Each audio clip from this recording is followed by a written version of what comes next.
कण कण में जो रमा है, रग रग में है समाया, उसकी उपासना ही कर्तव्य है बताया। ऐसा है परमात्मा, कण कण में रग रग में रमा हुआ है। फिर सवाल है कि ये मंदिर मस्जिद क्यों? तो इसका अर्थ है कि विशेषता है, बुद्धि और मन की ताल्लुक है मंदिर से और मस्जिद से। जैसे घर में रह करके पिता माता दोनों टीचर होकर भी बच्चे की पढ़ाई स्कूल के बगैर संभव नहीं है, ऐसी ही भगवान के भजन आदि साधना के लिए भी केंद्र के बगैर संभव नहीं है। इसीलिए समस्त ऋषि मुनि सूत जी के आश्रम में पहुंचे हैं। उससे पहले कहाँ थे? तो सब हिमालय में थे, पर भजन फेल हो गया, भजन सक्सेस नहीं हुआ। क्योंकि बिना गुरु के, बिना प्रवचन, बिना सत्संग के भजन सफल नहीं है। बिना गुरु के ज्ञान के ध्यान सफल नहीं है। पहले गुरु फिर भजन शुरू।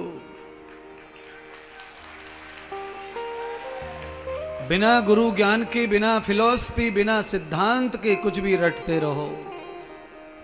गुरु कृपा ही केवलम और गुरु कृपा ही मंगलम। गुरु की कृपा ही केवल बहुत है जीवन में मंगल करने के लिए। सब कुछ उसी से प्राप्त हो जाता है। आज श्री गिरधारी नटवर नागर ने ब्रज वृंदावन में सिंहासन पर बैठ करके ऐश्वर्य पा लिया। सारे ब्रज वृंदावन के नर नारी भगवान को दर्शन पाने के लिए वृंदावन की ओर चल पड़े।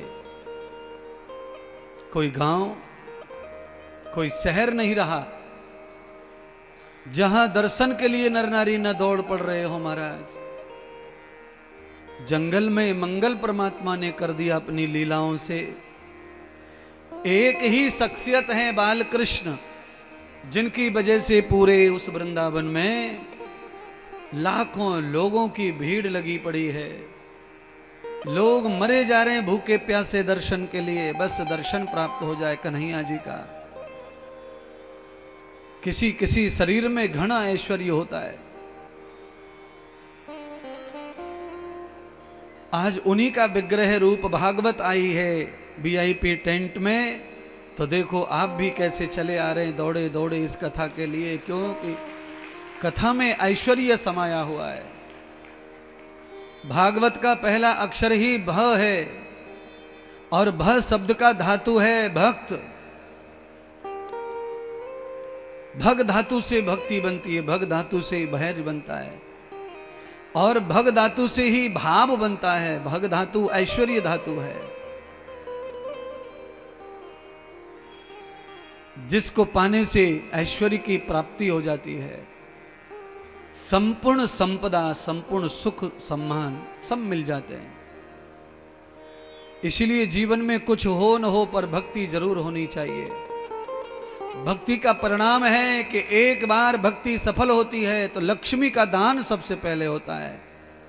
भक्त कुछ दिन संघर्ष करता है, दुखी रहता है, गरीब रहता है, बनते काम बिगड़ते हैं, अनेक उलझने आती हैं, पर अंत में सुख ही सुख आता है, धन ही धन आता है। अमीर होना संभव है भक्ति से, पर देर लगेगी इतना है क्योंकि था ही नहीं भाग्य में धन। भक्ति की कृपा से भाग्य धन का भी बन जाता है। ऐश्वर्य है ना भक्ति में, इसीलिए जैसे ही भक्ति पूर्ण होती है लक्ष्मी लक्ष्मी हो जाती है। बरसाने की अनेक नर नारी दर्शन को आए। उसी नगरी में ब्रसवान की लली का जन्म हो गया था, श्री राधा जी का। श्रीमद् भागवत कथा तो है नहीं श्री राधा जी की, पर दूसरे तीसरे दिन श्रीमद् भागवत कथा जहां भी होती है वहां श्री राधा जी का चरित्र अवश्य ही गाना चाहिए, गाना पड़ता है। श्रीमद् भागवत में नहीं है कथा तो भी श्री जी का गाना पड़ेगा, नहीं तो भागवत ही फेल हो जाएगी, झूठी पड़ जाएगी। शक्ति विहीन नर शरीर किस काम का नहीं, शक्ति विहीन भोजन किसी काम का नहीं, शक्ति विहीन भजन किसी काम का नहीं, और शक्ति विहीन कथा किसी काम की नहीं। इसलिए भगवान की शक्ति ही है वो राधा स्वरूपा। राधा का जो स्वरूप है, चाहे आप उसे स्त्री के रूप में देखते होंगे, पर मैं स्त्री के रूप में देखता नहीं हूँ, मैं कृष्ण की परछाई के रूप में राधा जी को देखता हूँ। वो राधा परछाई है, क्योंकि राधा श्याम के चले जाने के बाद काली पड़ गई थी, और शरीर की परछाई काली रहती है और कभी मरती नहीं है।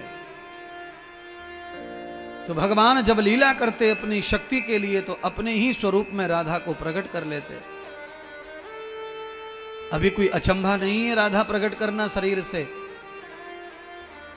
आपके घर में एक लड़की एक लड़का पैदा हो सकता है एक ही नारी के गर्भ से, तो भगवान कृष्ण के नाभि से क्यों नहीं राधा पैदा हो सकती और क्यों नहीं कृष्ण पैदा हो सकते। एक दंपत्ति एक ही पाणी ग्रहण करके गृहस्थ में पति पत्नी दोनों नर नारी को उत्पन्न कर रहे हैं शरीर में से, और भगवान तो भगवान है, उनके तो शरीर में सब ऐश्वर्य है। शंकर ने पैदा कर दिया नर नारी को, कृष्ण ने पैदा कर दिया।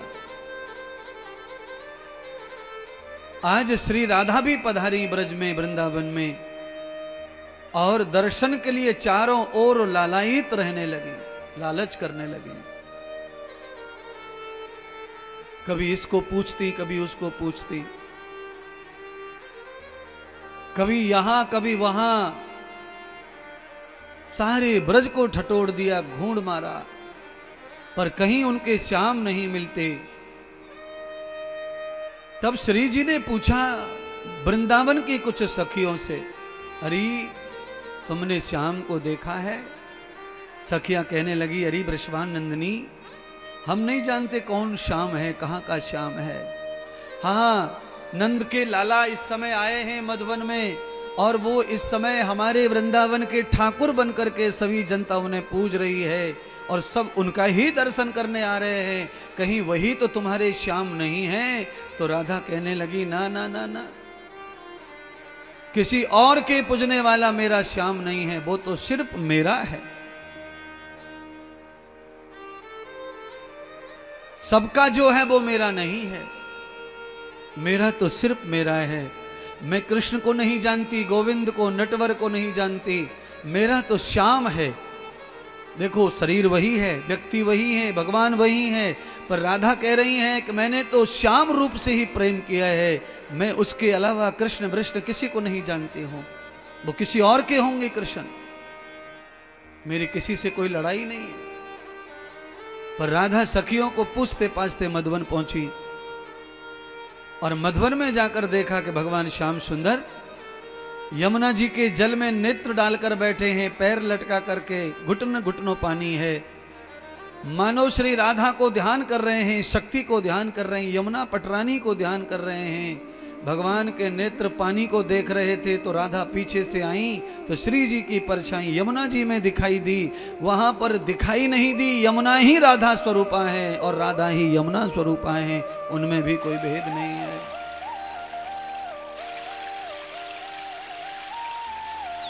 एक शरीर के कई नाम हो सकते हैं। भगवान को ऐश्वर्य प्राप्त है तो उनकी पटरानी को अनेक नाम प्राप्त हो सकते हैं।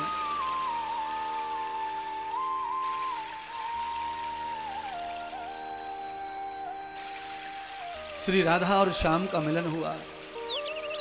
राधा श्याम का जो मिलन हुआ, इस मिलन को रास लीला कहते हैं। श्री राधा चाहती हैं कि रास लीला नहीं, महारास होना चाहिए, अब तो मैं अलग नहीं रहना चाहती, एक हो जाएं दोनों रूप, उसको महारास कहते हैं। एक होता है आत्मा और दूसरा होता है महात्मा।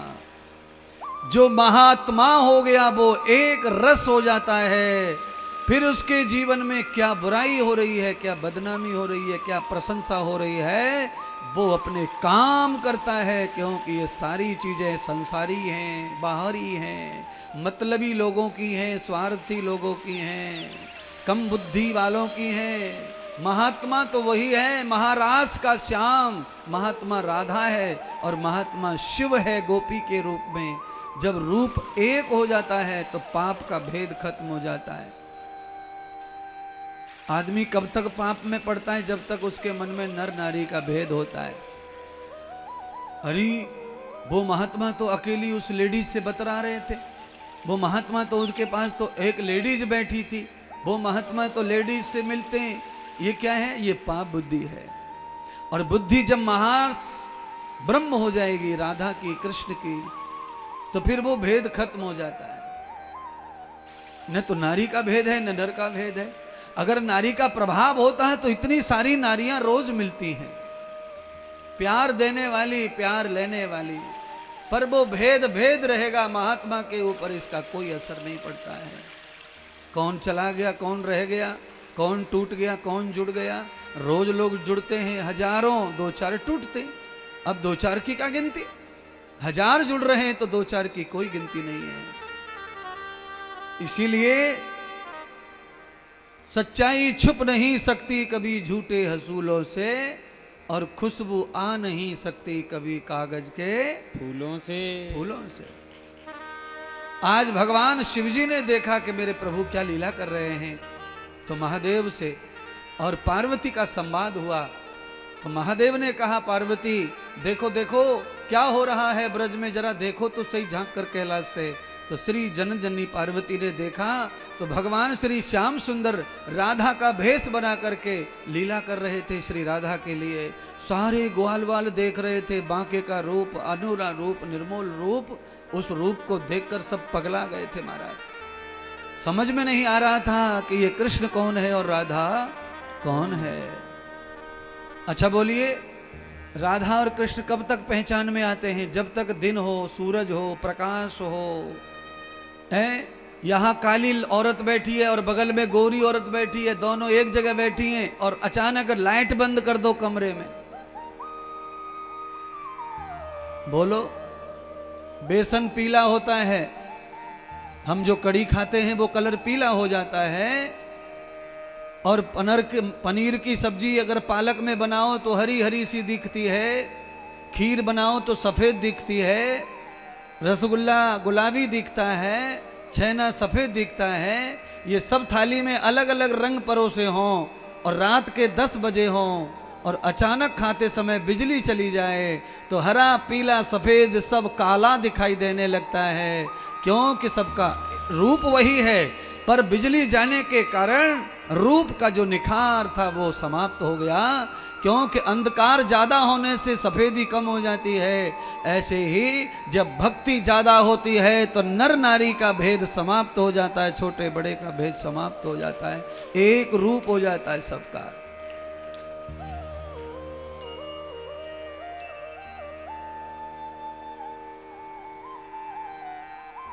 हमें हजार मिलती ही दुनिया, पर तुम्हें कोई दुनिया मिलेगी तो ये महात्मा नहीं मिलेगा।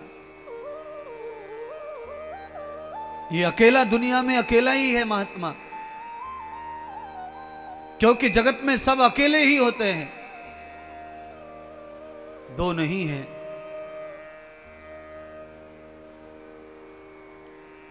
सारा सुख ले लो दुनिया में, कितना भी भोग ले लो, पर महात्मा का जो आनंद है वो महात्मा के पास ही रहेगा और कहीं नहीं जाएगा।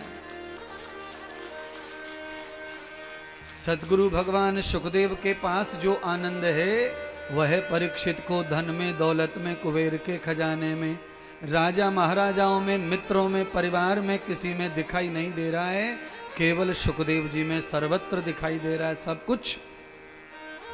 और जब आदमी अनुभव करता है जीवन का, तब पहचान होती है कि सच्चाई क्या है और झूठा क्या है। दुनिया 2-2 टके के लोग, जिनकी औकात न खाने की, न रहने की, न घर, न कुआं, उन पर भरोसा, और जिसका पाताल से लेकर आकाश तक वाह वाह हो रही है उस पर नहीं भरोसा। नरक में जाना है बुद्धि को, अकल फूट जाती है।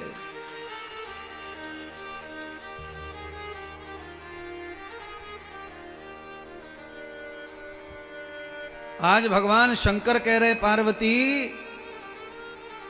अब देर मत कर पार्वती, चलो जल्दी करो। शंकर भगवान से पार्वती ने कहा कहाँ जाना है, तो कहा ब्रज में, और वहां पर जाने के लिए भक्ति रूप बनाकर ही जाना पड़ेगा। तब पार्वती माता ने देखा तो भगवान शंकर जो है गोपी बन रहे हैं। भगवान ने स्त्री रूप धारण कर लिया, गोपी का रूप धारण कर लिया। बड़े दिगंबर परमात्मा, बैरागी परमात्मा शंकर गोपी बन करके ब्रज में पधार रहे हैं और पार्वती को भी प्रार्थना कर रहे हैं कि तू कोशिश कर कि मैं सच में गोपी बन जाऊं, तेरी कृपा कर, तू जगत माता है तो मेरा एक नया जन्म दे दे मुझे और मुझे गोपी बना दे। अर्थात आप कथा को इस तरह समझो, अगर पत्नी धर्म पत्नी है तो वो पति को धर्म के अनुसार गोपी भी बना सकती है, धर्मात्मा बना सकती है, भगत बना सकती है और उसे सच्चा पति भी बना सकती है। अगर पत्नी भी चंचल है तो पति कुछ नहीं रह जाता, फिर खाली वो खेल खिलौना रह जाता है। इसलिए भगवान ने पत्नी से कहा कि मुझे गोपी बनाओ। चलिए शंकर भगवान कैसे वृंदावन पधारे, भजन गाते हैं, सबका फेवरेट भजन है, सबको अच्छा लगता है, गाइए और चलिए वृंदावन। है जी, अब मैं चाहता हूं सभी पुरुषों से थोड़ा इस भजन में गोपी बन जाना है। थोड़ा सा घूंघट मार लेना रे पेंट वालों। सब लेडीजों से प्रार्थना है कि जीन्स में घुस जाओ, सब जेंट्स बन जाओ, और ये जेंट्स सब लेडीज बनेंगे। अब है सोफा पे औंधे पड़े हो पेट वाले बाबा, तुमको भी लेडीज बनना है, साड़ी दो बाबा को। एक दिन बोले भंडारी बन के ब्रज की नारी, वृंदावन आ गए हैं, वृंदावन आ गए हैं। एक दिन बोले भंडारी बन के ब्रज की नारी, वृंदावन आ गए हैं, वृंदावन आ गए हैं। एक दिन भोले भंडारी बन के ब्रज की नारी, वृंदावन आ गए हैं, वृंदावन आ गए हैं। पार्वती जी मना के हारी, ना माने त्रिपुरारी, वृंदावन आ गए हैं, वृंदावन आ गए हैं।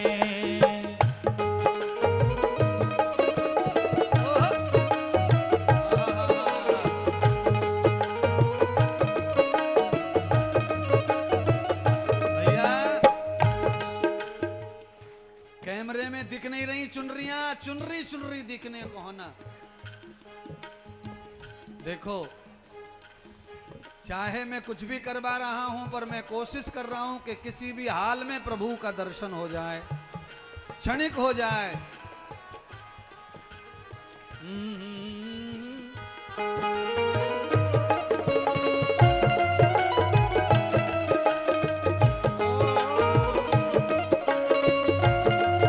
जय हो भोले बाबा की।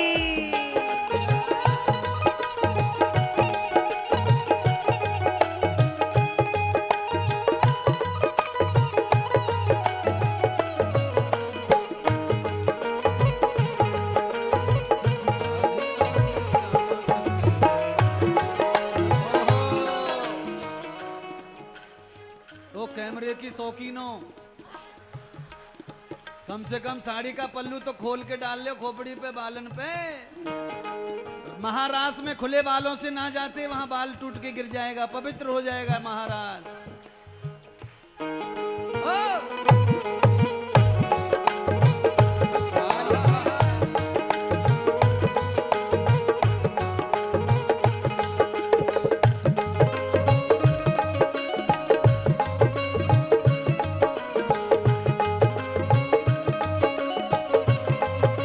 श्री राधे।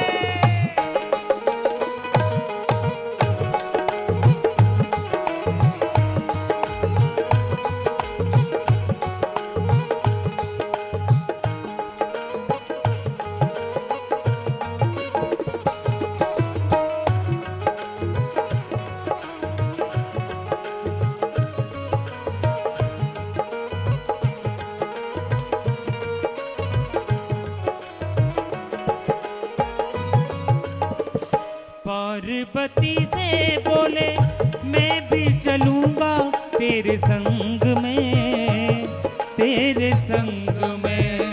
पार्वती से बोले मैं भी चलूंगा तेरे संग में, तेरे संग में।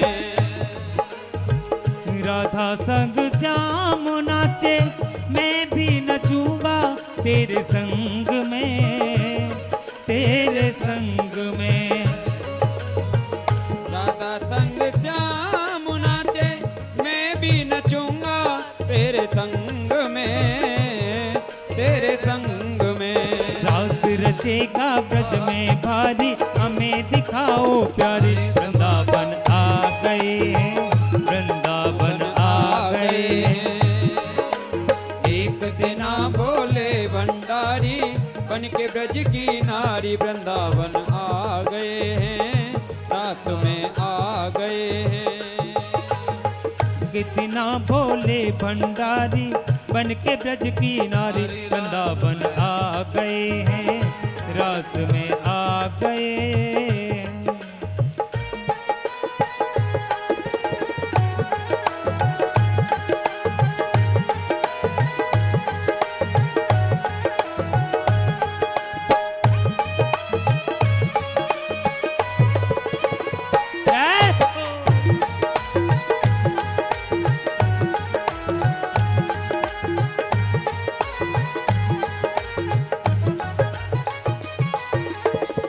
ओ मेरे भोले स्वामी कैसे ले जाऊं तुम रास में, तुम रास में।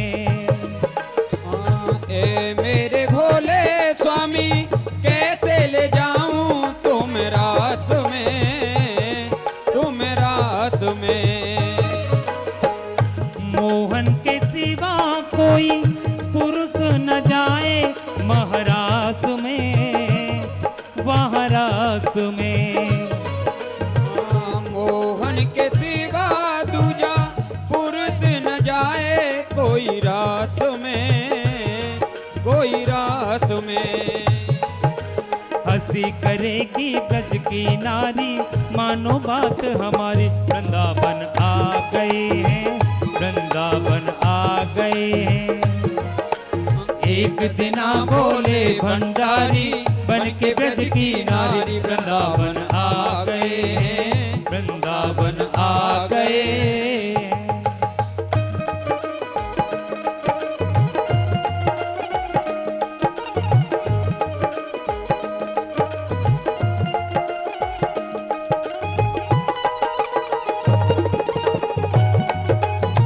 हे हरि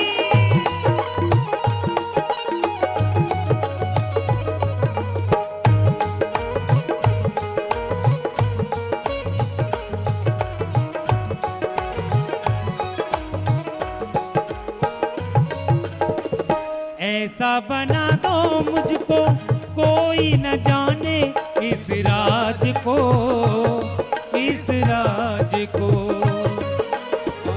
ऐसा बना दो मुझको कोई न जाने इस राज को, इस राज को। मैं हूँ सहेली तेरी ऐसा बताना ब्रजराज को, ब्रजराज को। हाँ मैं हूँ सहेली तेरी ऐसा बताना ब्रजराज को, ब्रजराज को। बना के चूड़ा पहन के साड़ी चल चले मतवारी। वृंदावन आ गए हैं, वृंदावन आ गए हैं। एक दिना बोले भंडारी बन के ब्रज की नारी, वृंदावन आ गए हैं, वृंदावन आ गए हैं। पार्वती जी मना के हारी, नय माने त्रिपुरारी। वृंदावन आ गए